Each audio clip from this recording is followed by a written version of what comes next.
Yo, what is going on, everybody? It is Roush, and welcome to Season 7 of the PSR Draft League. I am the coach of the Columbus Blue Joltics, and this is my little team intro. I might be a little quieter than I normally would be.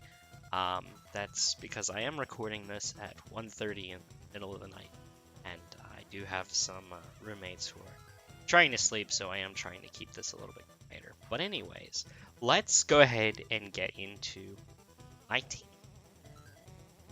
First, so a couple of things to note is this is a National Dex Draft League, National Dex Legacy specifically. So the rule set is every Pokemon is in play. Well, obviously we have a ban list, but all the decks, all the national decks is involved. Old moves, stuff like Hidden Power, is legal again. And in fact, there's a particular Pokemon further on down the list that I literally only drafted because of a certain snap move that it gets to use again. But anyway, so the other side. There's 20 people. There's 20 people in this league, so pickings further down the line were a little bit shoddy. A lot of the offensive mons got taken relatively quickly, but as you may notice as we continue on throughout this, I'm not necessarily built for offense. So I'm playing a little bit of a different strategy compared to what I normally do. Normally I'm either more offensive or even more balanced. But this one, an Amaranth put it in the best possible terms. I've created a semi-stall. So, our number one Pokemon that I really wanted to draft was Zapdos. I've never really used Zapdos before. I've played against it. It really makes for the basis of some great teams. So I thought, hey, I'm gonna lead with picking Zapdos, and I can really go from there. My team can either go more offensive, more defensive, slower, faster. Zapdos really can make almost any team style better. But the number one problem is that it is worth 17 points out of our 120 draft pool, and we do need 11 Pokemon. So just already off the bat, having to eat a huge chunk of points for Zapdos, it's not the greatest value pick, but it is what I want it to use. So we go ahead and we're gonna go ahead and take it. So Zapdos, nickname Ubercharge. Static Pressure has two abilities. Pretty self-explanatory. Relatively bulky, 90, 85, 90. Really nice offenses with 125 and 100. But most of the time, this is probably going to be built pretty bulky, as I'll go over later on down the line. Zapdos does Defog, it does Volt Switch and U-Turn, so I don't need to get walled by those pesky ground types. I can just U-turn out if need be. But anyway, Zapdos is the number one pick. My number two pick at number 27th overall. So we have Slowking, and Slowking's just thinking here a little bit. 13 points is a pretty good value pick. Traditionally in the PSR League, bulky waters get taken relatively early. So I kind of didn't want to get caught with my proverbial drawers down.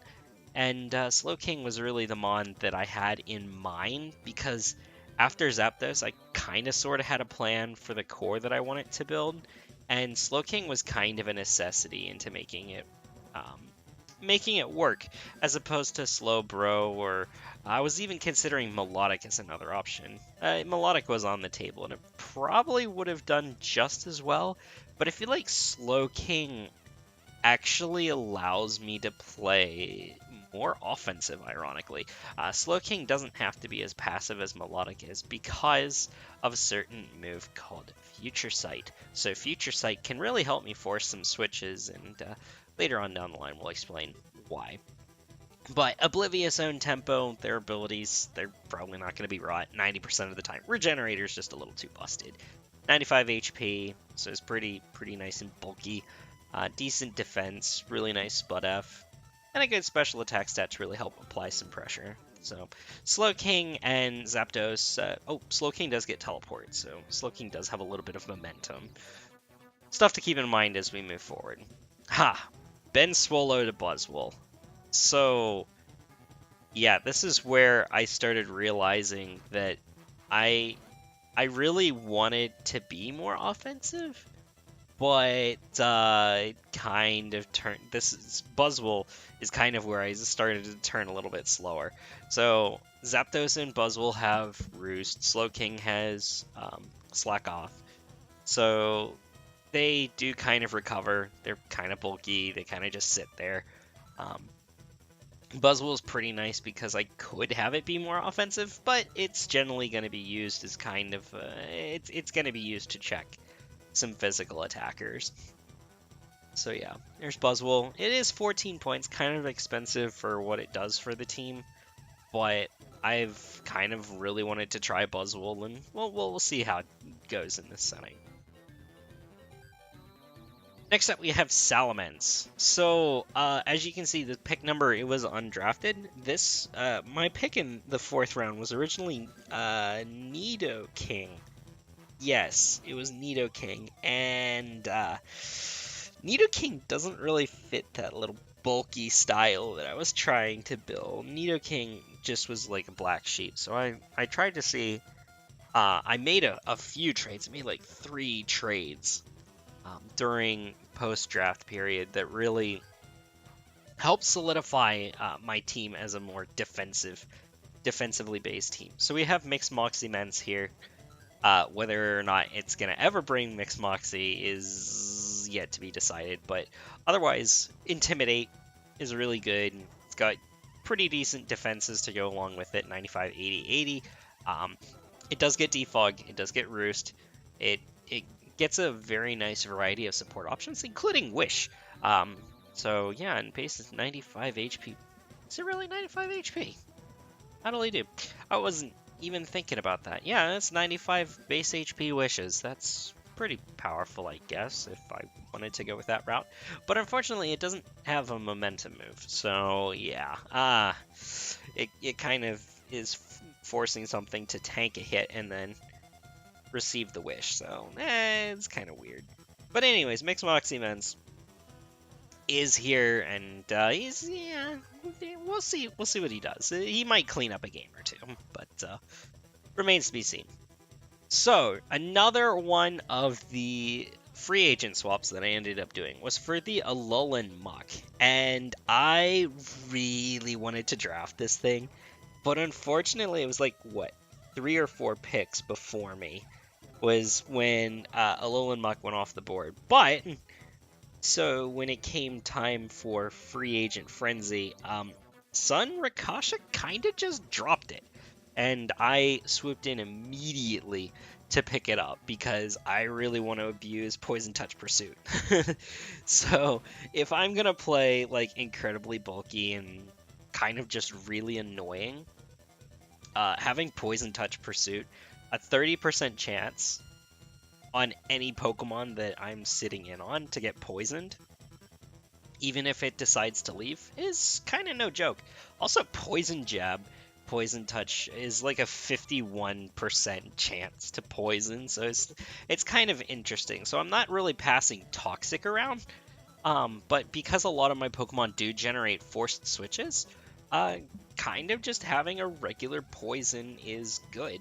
Alolan Muck is a pretty decent fairy check, especially a specially based fairy check, because of the poison type. It doesn't resist fairy moves, but it is a very bulky, pretty powerful Pokemon, even with a lot of bulk investment.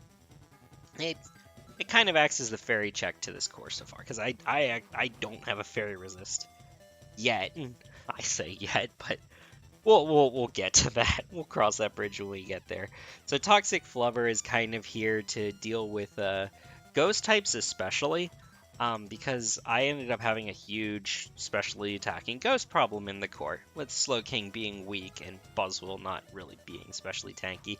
And Zapdos kind of is okay, but having a Alolan Muck to kind of threaten out those pesky ghost types, and with Pursuit, was a huge necessity and something that I was trying to build earlier. My accidental pick in this slot was actually Umbreon.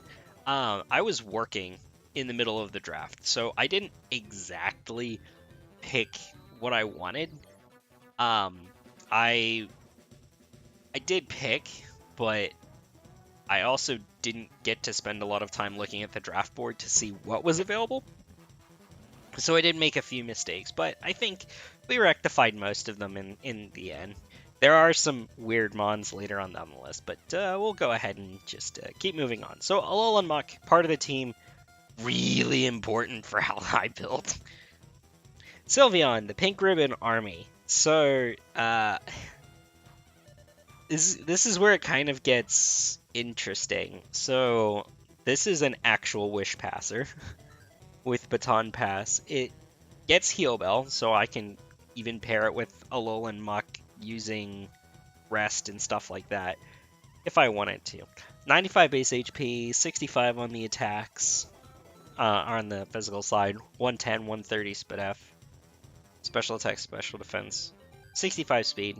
It's pretty much there. It's the fairy type of the group. It's fairy type. It throws wishes. It passes wishes. It moon blasts. It heal bells. It's kind of what Sylveon does in a bulkier setting. It's not really probably going to be used offensively. We'll see what happens. No Calm Mind Psyshock shenanigans, likely. We'll see what happens. I don't know. Anything could happen. So, also returning from Season 3...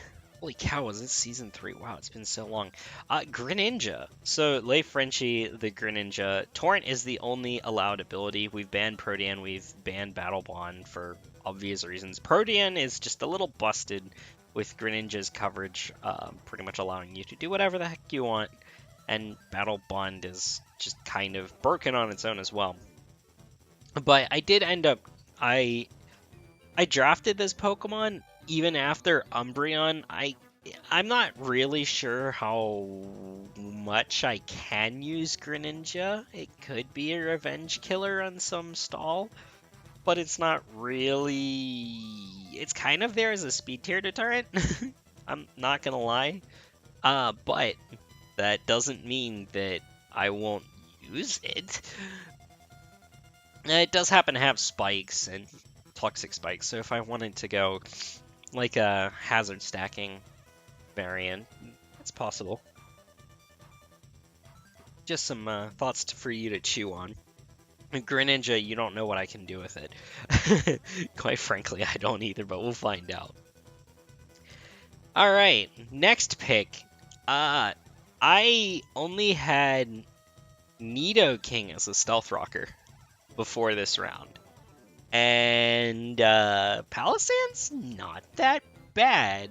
Like, I've ran some calcs with this thing, and it's pretty tanky. Like, I genuinely enjoy this Pokemon.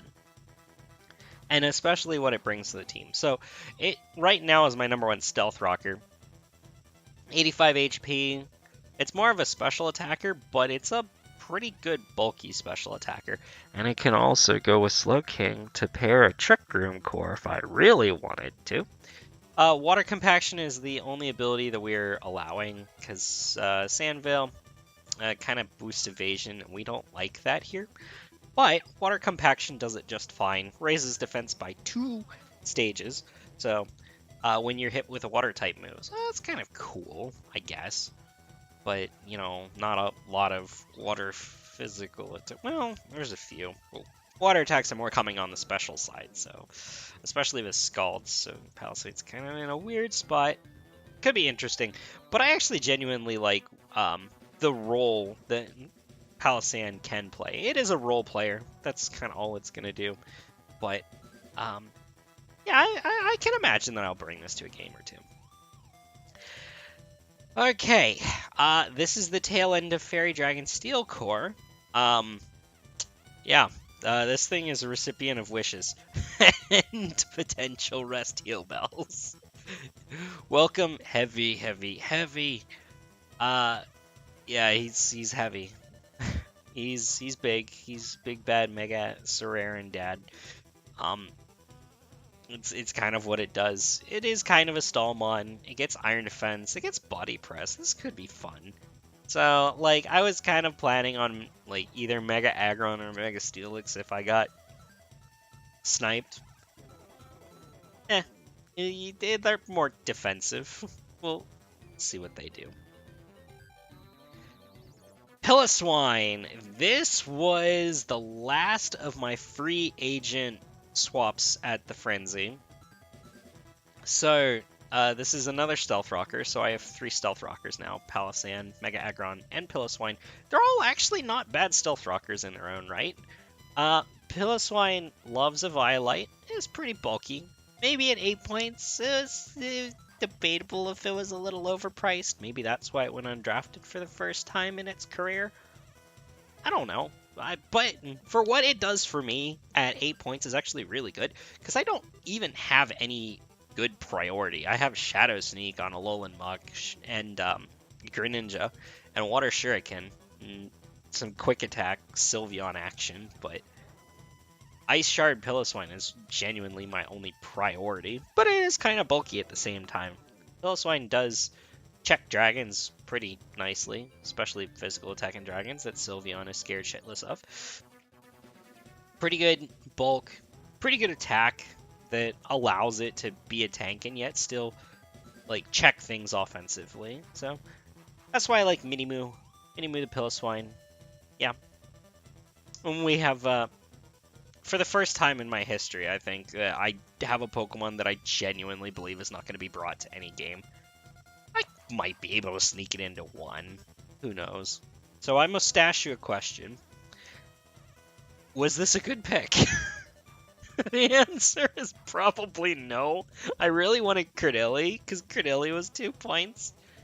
And it ended up getting taken a little bit ahead of me. Ooh, excuse me. Sorry about that. A little tired. Yeah, I don't know.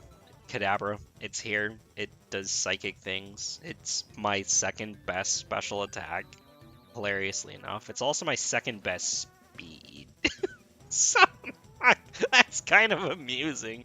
I almost, like, one of the builds that I tried to make had a Tauros in it, and I kind of would have loved to see if I could get Tauros, but when Alolan Muk came back out on the market, I threw the Tauros way the heck out the window and went full on to the bulk and the semi-stall. So Kadabra is just, I don't know, it's there. I don't know, I could replace it with another 2-pointer at some point, but I'm not sure. Like, the rest of my team is pretty well set in stone. So, yeah. So, like I said, it is a 20-team league, but our regular season is only going to last 8 weeks this time. That was kind of one of the trade-offs that we used. We're like, hey, we are starting a little later than we normally do. We're actually doing it full-time in the summer, when we normally do it from January, pretty much ending now. So we're starting when we usually end. But it'll be interesting. So one of the things that we're doing is we're doing Swiss scheduling. So after the first round, which first round matchups were randomized, my team builder for that is going to be out at some point, and then the match will follow. In fact, I might even do team builder and game match in the same video. I'm not really sold on how I want to do the formats yet. I got like 2 days to figure this out because the match is right around the corner, actually. So tonight is Tuesday night, and the match is on Thursday. So at noon. So this is gonna be fun. Can't wait for it. I'll go ahead and obviously I'll explain the matchup then. So Swiss. So you're going to play kind of within your own bracket in the standings. And we're going to try to not do repeat battles. I don't know how well that's going to work. But Challenge has a Swiss schedule maker bracket thing that we're trying out. So, hey, we'll see how it works. First matchup is around the corner. There's my team. National decks. It's fun. Anyways, I will see you guys later. Roush is out. Good night.